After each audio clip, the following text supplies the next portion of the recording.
Hi guys, welcome back to my channel. So today my camera is so far away, but I don't have my normal stand to put it on. So this is just what get comfortable. Ugh. That did not help the situation at all. I feel like I just sunk, which I did. Eek. Okay. Didn't have to. Nope. Okay. So as I was saying, I am further away from the camera today because my normal setup is not happening. I'm not mad at it. I can't see anything that's happening on my phone. So it is what it is. So as per usual, it is late at night and I am recording these videos. I really need to do better. I really do. I need to be more consistent, and I can. It's just that I don't, and I need to work on it. Oh, but it has been a day. Oh, yesterday, something fun that I did this week. Yesterday, I went to a comedy concert. For Sebastian Maniscalco. I'm gonna put a picture of him up here. But I went to his comedy concert and I really enjoyed it. He had an opener, a guy named McGann, I believe. Don't quote me on that name either. I'm gonna find him and put his name here too. But it was a really great show. I went with a few friends. It was a good time, good laugh. The only issue was the show started late, which means that I got home late, which means that I had to go to work the next day. I do this to myself. I go out and I hang out and it turns out to be longer than I think, and then I wake up the next day and go to work. Luckily, I was coming into work a little bit later, but still, you know, you still feel the lag from not getting your usual amount of sleep. But it was well worth it. It was a good day. It was a good night. Great group of people to hang out with. It was good to hang out with them, and it was a marvelous show. I have never had this happen, but because I was laughing so much, my cheeks and my jaw was hurting so much just from laughing the entire time at the show. And even coming back in the car, like my friends and I were just reminiscing about the show, and then we started going on these tangents about different things, and it was just like I was laughing for, you know, hours straight, and it was just a really great night. It was much needed. Like I said, I'm slowly getting out there with people, and it is much needed. So yeah, I had fun. Okay, so today we are talking about Smothered Season 3, Episode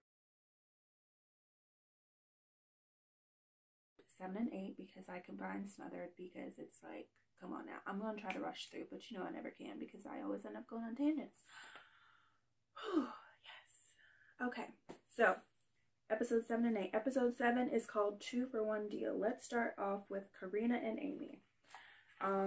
So we already talked about it, but they definitely admitted on camera that they share everything, including underwear. Excuse me, in this episode, Amy's high school sweetheart / rekindled on and off for a couple years, her boyfriend, now they're off and they're trying to see if they should be on. But it's her high school sweetheart, Kai, is coming to visit. Carina even admitted that Kai is like a dad to her because her mom and Kai have been together for so long that it's like obviously he had a permanent place in her life. But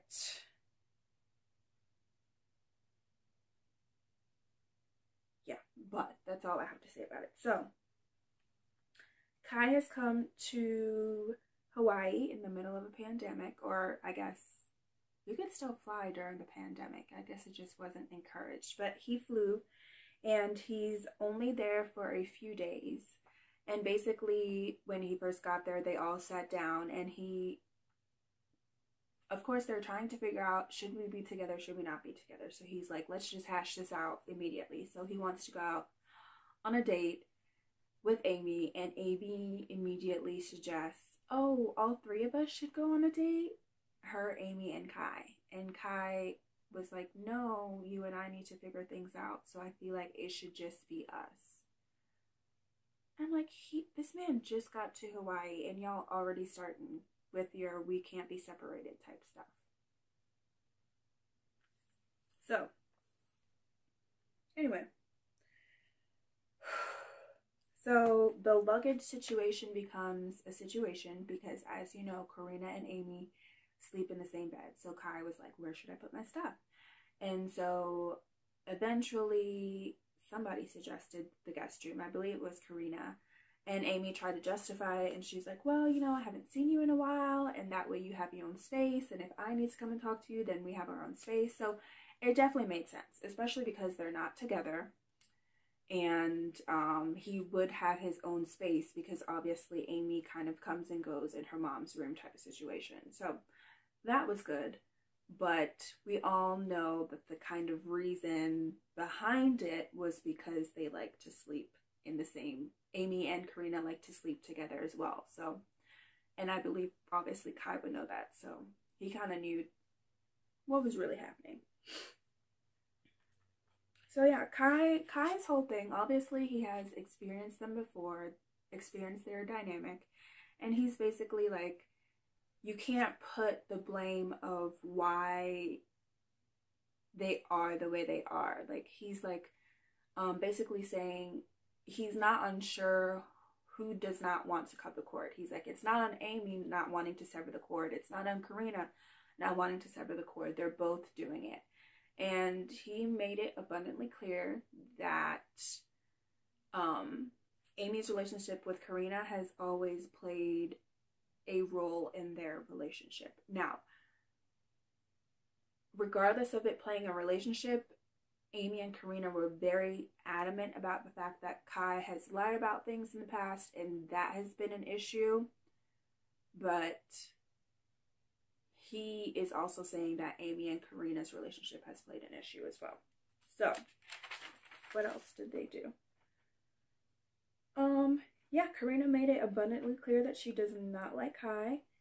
And she also made it abundantly clear that if Kai comes back, and she's worried that she's going to be left out of, you know, the whole thing with her mom. Am I focused? She's worried that she's going to be left out when it comes to her mom.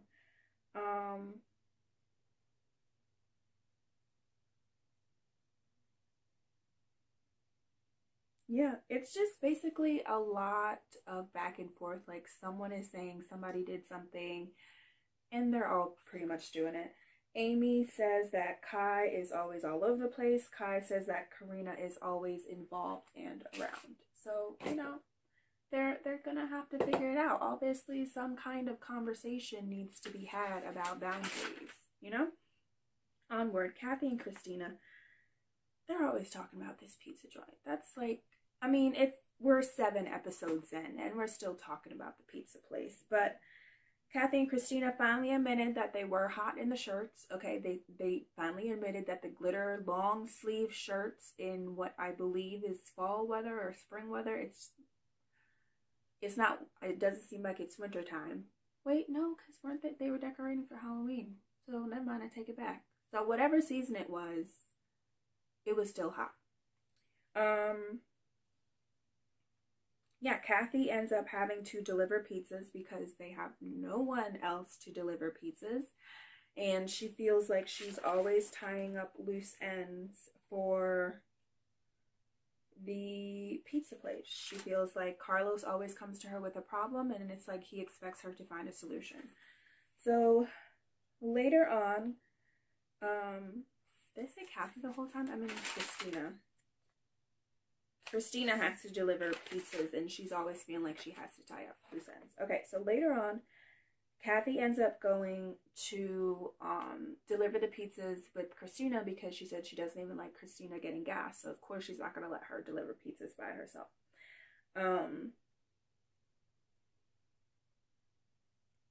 Y'all, when Cristina tripped going up those stairs and, like, the pizza flew, I was like, that's so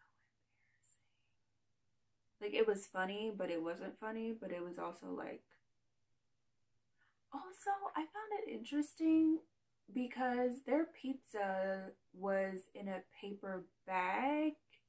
So I'm like, maybe it wasn't pizza. Like, it was pretty big, but it also didn't look like there was a box inside of the bag. I don't know. I'm kind of curious what exactly was in the bag. I've never seen a pizza come in a bag before. Is that like an environmental thing? I don't know. Yeah, but Christina's starting to feel overwhelmed with everything. So, Lauren and Lisa. I feel like they are the most frustrating of all the mom and daughter duos to me. Because, why do I feel like that? Why do I feel like they're the most frustrating? I think it's because I don't know why I feel like they're the most frustrating mom and daughter duo. To me, they just are. I'm not sure why. I feel like I'm out of focus. Am I out of focus this entire time? Okay.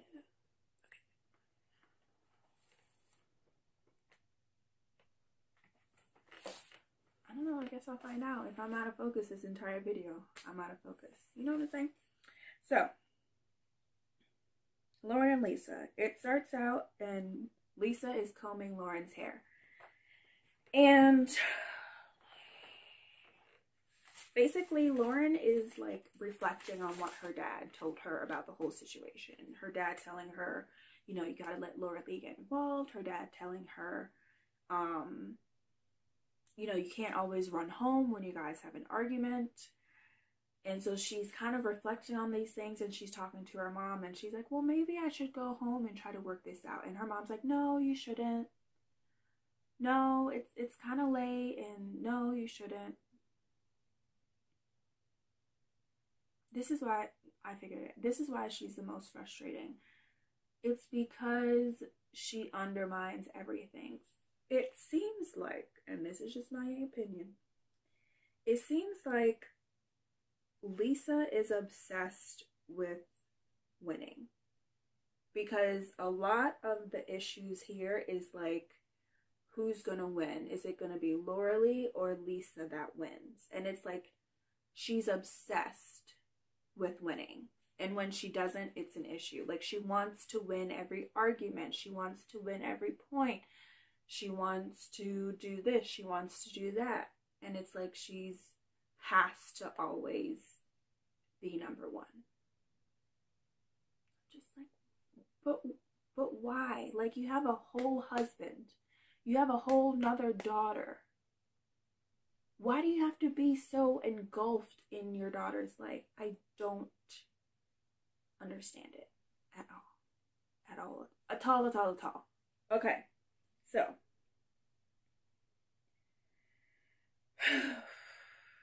Basically, things aren't great.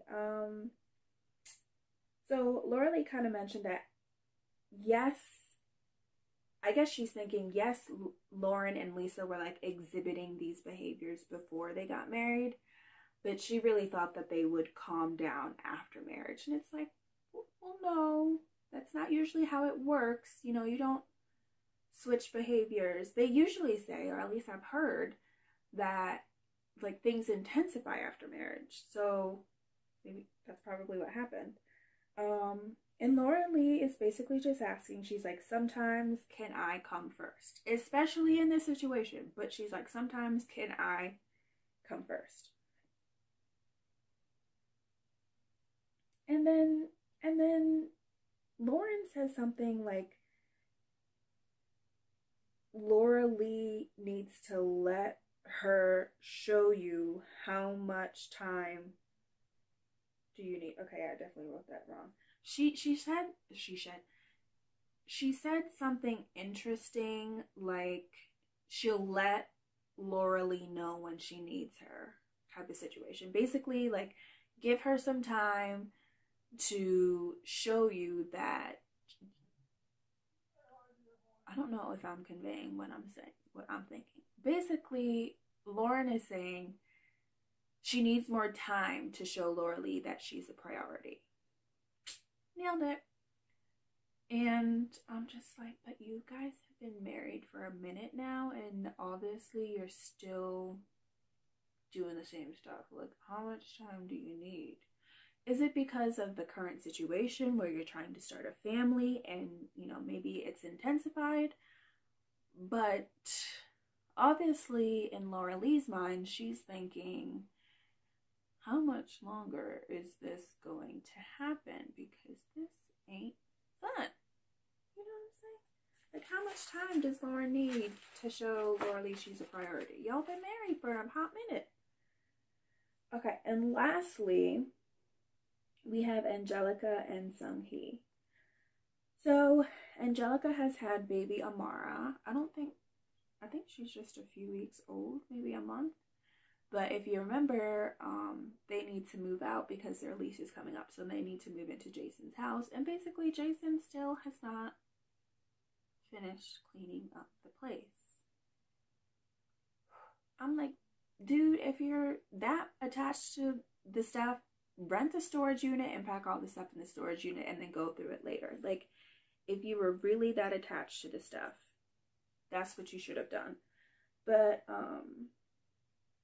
yeah, my only thing is Sunhe has never been a fan of Jason, and she is carrying it into his relationship with his daughter. Basically, it was a scene, I believe this was, where Amara was crying and Angelica asked Sunhe to watch the baby, and Jason's like, no, I'll go get her. So he goes, picks her up. Like 2 seconds later, you know, he's trying to calm her down. I guess because he didn't calm her down quick enough, Sunhe goes and gets the baby. And it's just like, Sunhe's like, I know it all. I know, you know, her different cries. I know this, that, whatever. And it's like, that's great, but Jason also needs to be able to learn those cues as well. Obviously, he will learn them as he gets to experience the baby, as he gets experience with the baby, as he is around her more. But you're not letting that happen because every minute, you're the one picking her up, you're the one changing her, feeding her, whatever. You're not letting him learn these cues that you claim that you know. Like, let the man get to know his daughter. Jeez. Yeah, Sunhe is all over the place. That's basically episode 7, y'all. That was episode 7. So, episode 8 is called Mom in the Middle. Mom in the Middle. So, let's go to Lauren and Lisa. So basically everything looks good. If you remember in a couple episodes ago, Lauren had gone to a fertility specialist, and the specialist was like, well, we're going to run some tests just to make sure that there aren't any underlying issues. There weren't. She was good to go. So they wanted her to take a shot, a trigger shot is what she called it, before her next IUI. And basically the shot, she had to take the shot on Monday, and on Tuesday she went in for the IUI. And the big debate was who was going to give her the shot. And basically she ended up choosing her mom, and Laura Lee just kind of like let it go because she has no choice in it. Okay, onward. The crawfish looked really good. Like, really, I've never been to a crawfish boil, or is it boil or broil? It's boil. I've never been invited to eat crawfish. So if you're having a crawfish gathering, you know, invite me. I would love to go. So this is what I was talking about, because when Lauren said her mom is who she wanted to give the shot, Lisa had this like smirk on her face, like, yeah, I want this one. That's what I'm talking about. She always has a smirk. So later on, they go to the doctor, and yeah, Laura Lee is happy to be included. She said it still feels crowded, obviously, with Lisa being there as well, because all three of them went to the doctor's appointment. She's like, it feels a little crowded, but she's glad to at least be included in the appointment.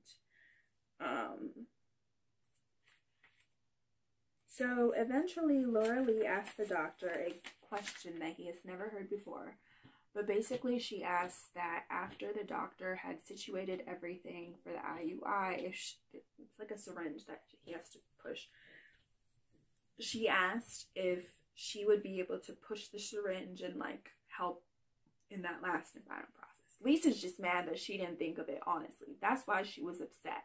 Let Laura Lee have her moment. But anyway, yeah, Lisa's just mad that she didn't think of this part. If she had thought about it, she definitely would have asked, but she didn't think that she could do it. But now she knows she can do it.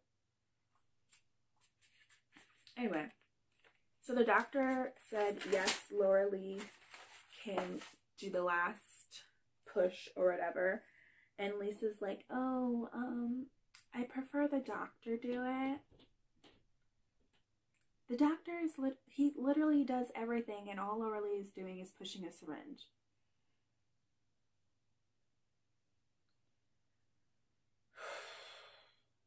But yeah. So at the end of it, the doctor's like, oh, you can wait 15 minutes, get up and go. Basically, you just have to wait 15 minutes for the procedure, get up and go. And then Lisa chimes in and she's like, oh, you know, last time we waited 30, maybe we should wait 30. And Laura Lee's like, well, he's a doctor and he just said 15 minutes, so we can probably listen to them. And then of course Lauren's like, no, my mom's right, like we should wait 30 minutes. We'll get kicked out of this room if we have to. And Laura Lee's just like, I mean, what's she gonna do? Drag her out? Like, she gonna listen to her mama. So basically, Laura Lee is realizing that some changes may need to be made in the future, because she's like, obviously, we have had conversations about this and nothing is changing. So, yeah. Next, we have Amy and Carina. So, Kai and Amy go out on their date, and Kai's like, I want separation. He's like, you and Carina are too close. Can we get a little bit of boundaries? Yeah, and that's when Amy kind of, what's the word I'm looking for?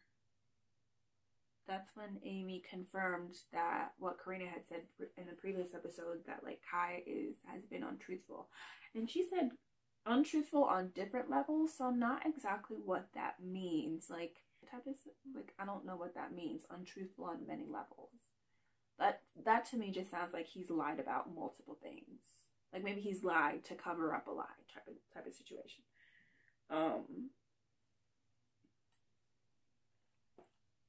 So yeah, basically Kai and Amy have their chit chat, and Amy says that she wants to give the relationship with Kai 100%, but she can't because she's worried about what Carina thinks. So she gets off the date, and her and Carina go off, and she's like, hey, we need to talk real quick. She's like, I really like Kai. I really want to make things work. Carina's like, why? You've already tried this 101 times. And she's like, well, what if we try it 102 times? And this time, we actually give it like 100%. And she's like, I'm just worried about what you would think. And Carina's like, why the fuck? Carina's like, why the fudge do you care what I think? And I'm like, sister girl, she's trying to talk to you and you're getting a whole attitude. Like, obviously you care. I mean, you can say every which way, but your facial expression shows that you care about the situation. Like, don't pretend like you don't care, okay? It's not working. So, yeah. Let me see. Did they talk about? No, that was it. So, next week, or whenever next they're on the show, it was really weird because all of a sudden we saw Kai and Amy going back and forth. So I'm like, what in the world happened? Like, y'all would just kumbaya, my lord. Like, let's spend the night together type of situation. And all of a sudden y'all going back and forth. And there's Carina in the corner like,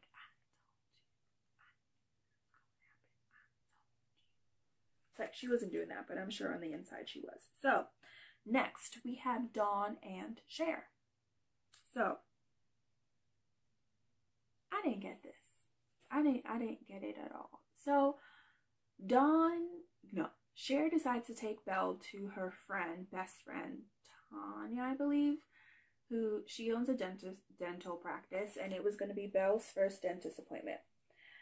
According to Cher, she tried to get in touch with Jared all week, but I don't know from decision day to get Belle into the dentist to actually when the appointment was. She said all week, I believe. Those were her exact words. Basically, she tried to get in touch with Jared and she couldn't. Like, he never picked up the phone. So she was just like, well, I tried. He's not picking up. So I guess that means we can go to the appointment. And so they took that as, let's all get dressed up in white. And her and her mom donned, like, they call it blonde. It wasn't really blonde. It was like, it wasn't a blonde wig. But anyway, they also put on wigs. They were trying to match Belle. All about Belle Day is what they called it.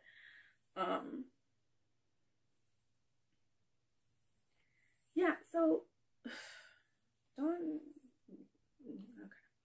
Dawn basically said that she tried to compare the Jared situation to her own.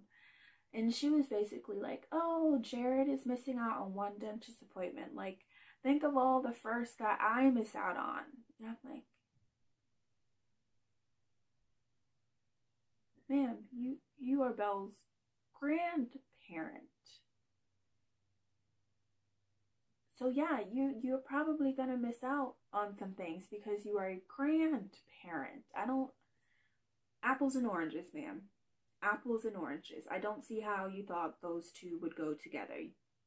No. Okay. So they go to the appointment.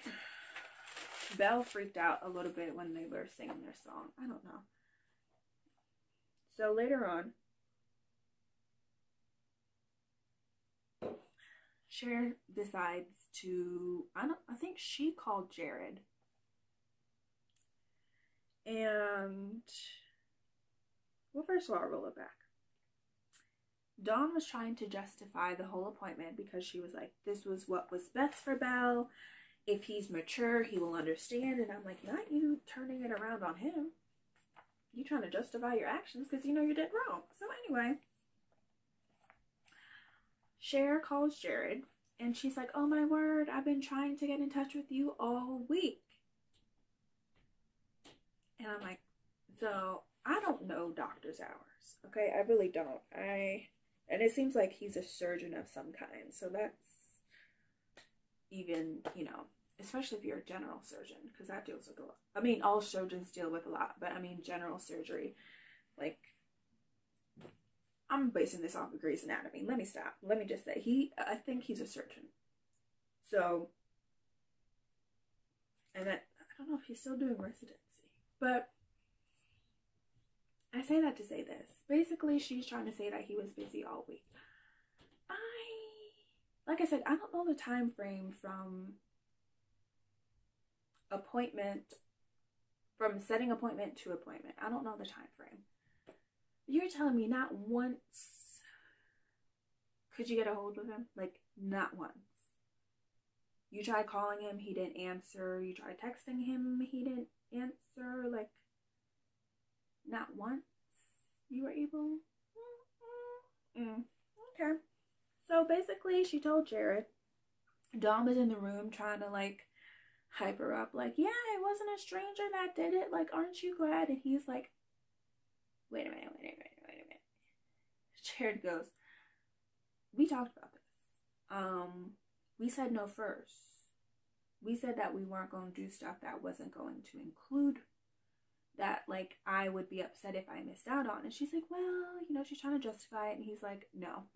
He also took offense to them dressing up, quote unquote, as Belle. So it wasn't the matching thing. He took offense to them wearing wigs to kind of quote unquote match Belle. I don't understand that part. He was trying to say, well, she's my twin. You know, that's the one thing that we have in common is like our hair or something like that, or our appearances, and you guys were trying to take that away from me. I didn't understand that part. Like, yes, he was mad about them going to the appointment without him, but he was equally as mad about them trying to dress like her. And I didn't get that part at all. I was thoroughly confused. But either way. Yeah. Either way. Jared is upset. He's disappointed. And he's coming to town because he's like, we need to deal with this today. But during the conversation, he actually kicked Dawn out of the room. And Dawn was like, I don't get why he's asking me to leave. Like, I'm a mother too. Yes, but you are not Belle's parent, okay? You're not a parent. You're not Belle's parent. You are not Belle's parent, okay? You're the parent of Cher and I think another child, but you are not Belle's parent, okay? Cher and Jared raised Belle, and you're not her parent. Okay, great. Glad we got that out of the way. So, yeah. Yep. Jared's not happy. Do you agree with the whole, like, can anyone explain the whole dressing like Belle situation? Because, like I said, I was not understanding why he was upset. So last but not least, we have Angelica and Sunhe. Basically what had happened was they were moving into the house and Jason went out for pizza, and while he was out, Sunhe was like, hurry up, move my stuff in, and she moved her stuff into his mom's dedicated room. She's like, I'm not sharing with the baby. It's not happening. Deal with it. And he tried to be like, Angelica, did you know about this? And she's like, I didn't know she was going to do it today. I didn't realize she was really going to do it. And it's like, sis, come on now. So yeah, Jason's not happy. I know he's thoroughly regretting allowing Sunhe to move into the home, but he's more worried because his mom had wanted to move to Las Vegas now that he was having a child, and it's like, well, where's his mom supposed to sleep? Ooh, I wonder if he's like, well, we're gonna put my mom in with the baby. I wonder if Sunhe would change her mind and want to go in with the baby. Wouldn't that be hilarious? Okay. So yeah, Sunhe has once again made it very known that she wishes it was just the three of them. She wishes it was just Angelica, herself, and the baby. And Angelica's like, well, that's not happening. But I'm like, why do you keep saying this? He is the father of the baby. He is involved in the baby's life. Why do you keep making these comments about you wish it was just the three of y'all? It's rude. Like, she doesn't want Jason helping with the baby at all. It's like, man, he's not a sperm donor. Get it together, please. So what do you think of episodes 7 and 8? Are you liking the series? Are you even watching the series is the question. I don't know. I feel like, yeah, I feel like it has definitely picked up. After the first and second, it might have even been the third and fourth, I was just like, oh, this is kind of dragging, but I feel like it has picked up. I'm just, the Kathy and Cristina thing. And then next week, I think Kathy and Cristina are talking about buying the house next door to her mom. Like, how is that even possible? Because they showed previews where like, we're not going to stop until that house is ours. Who's going to put the down payment on the house? Because don't you think Carlo is going to notice that a bunch of money is missing? It doesn't even make sense. But oh, did y'all see I Love a Mama's Boy is coming back with season 2? Some people are returning from last season. I think I recognize 2 people, I believe, but I cannot believe that they have a second season coming. I'm definitely covering that because I'm like, not y'all back with this craziness. But yes, that is the end of episodes 7 and 8, season 3 of Smothered. Tell me what you think. Be sure to like this video, subscribe to my channel, and comment below about the series, the episode, the families, the mothers, the Smothers. Yeah. Let me know what you think. And be sure to look at my description. I don't know if I'll have it out before, but I am also covering Yumi and my ex this season. Season 1. So be sure to look in the description for that. And look at my other TLC show playlist. Yes. That's what it is. But anyway, thank you for watching. Yeah, thank you for watching. Bye.